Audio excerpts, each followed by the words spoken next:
Columbus discovering America is the first storybook history lesson that we are all taught. Younger people have been exposed to an updated version of this story, which, from a worldly standpoint, at least talks about how Columbus and his people abused the natives. However, the outcome of Columbus's mission cast a very dark shadow over the history of the world. In 1492, Columbus supposedly discovers America and becomes the first American hero. The story goes like this. Columbus thought he could discover a new trade route to India by sailing west from Europe. He convinced the King of Spain to fund the trip, and in 1492 he left with 3 ships, the Nina, the Pinta, and the Santa Maria, and ended up discovering America. And all ended well.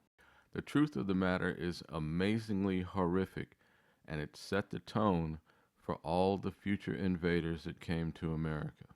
There is one incredibly important factor in this situation that you will rarely see mentioned in any book with the relative importance that it deserves, and that is Catholicism.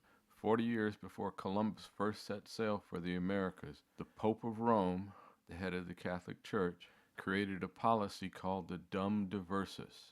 The Dum Diversas was a papal bull.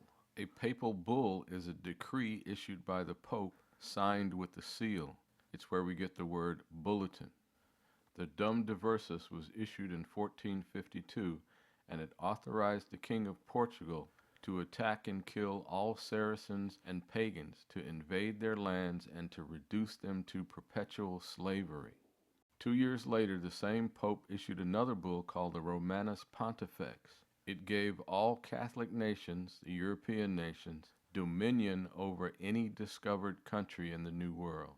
Those 2 edicts were the basis and justification for the invasion of native lands across the world and for the global slave trade.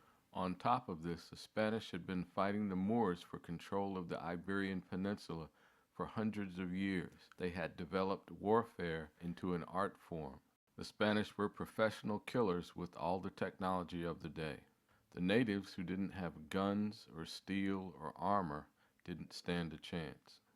At this point in history, the Catholic Church made it a point to kill anyone who didn't worship in the way that they commanded. When you put all these factors together, combined with the incredible lust for gold, you can see that genocide was a probable outcome. Once in the Americas, Columbus's main base of operations was the island of Hispaniola, now known as Haiti. According to De las Casas, a Catholic priest who I'll talk about later, there were 2 to 3 million Taino Indians alive on Hispaniola when Columbus arrived.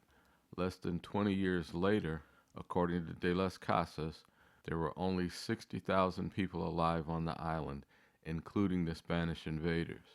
A mere 56 years after Columbus arrived, there were only 500 Taino Indians left. Typically, modern historians say that there were only 300,000 Taino Indians when Columbus arrived.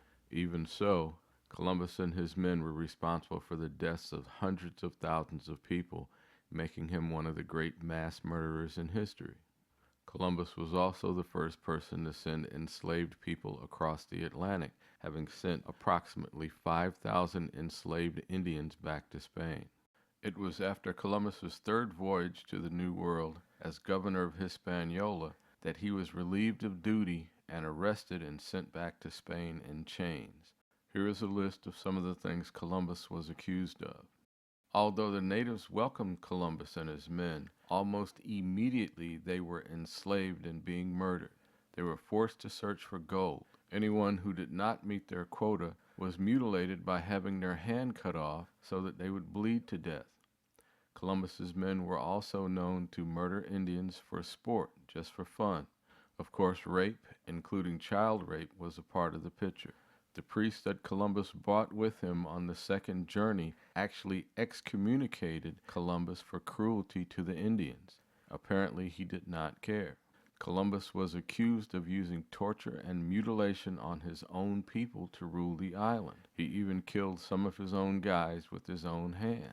Columbus and his men were so evil and cruel that many Indians killed themselves if they could not escape. Although disease was surely a factor, Columbus's arrival resulted in the deaths of hundreds of thousands of people.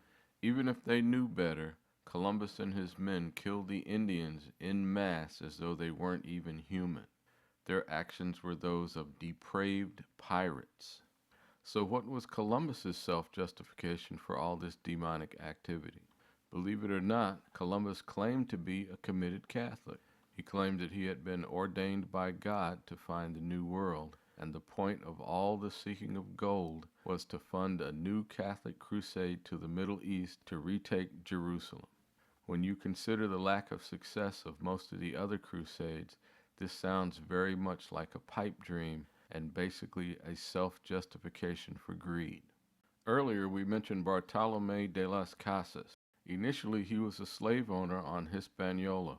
He was implicated in cruelty to the local Indians by the Dominican priests. The local slave owners were working the Indians to death in a kind of concentration camp scenario.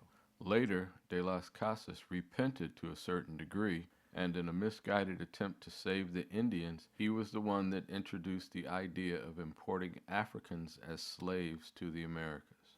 So here we have the initiation of two of the great crimes against humanity, the murder of the Indians of North and South America, and forcing those Africans who didn't die on the way over to work underfed as slaves and prisoners for the rest of their lives. This is our first storybook hero, the inventor of American slavery and American genocide. In 1493, after it became apparent that Columbus had discovered America, a new pope issued a new bull called the Inter Cetera. It stated that European Catholic nations had to respect each other's new dominions discovered in the New World. This bull reinforced the Dum Diversas and the Romanus Pontifex. The three together gave a religious justification for slavery and the theft of the Americas. All of this leads to our first lesson on Christianity. Never confuse the acts of the official Catholic Church with true Christianity as expressed by Jesus through his words in the Bible. As you can plainly see from basic history, Columbus and his men disobeyed practically every commandment, and although individual groups of priests tried to stop them, the official church did nothing. Yes, this is a hard lesson, but how can we repent if we don't know the truth? The next episode is about the Pilgrims and the creation of the United States.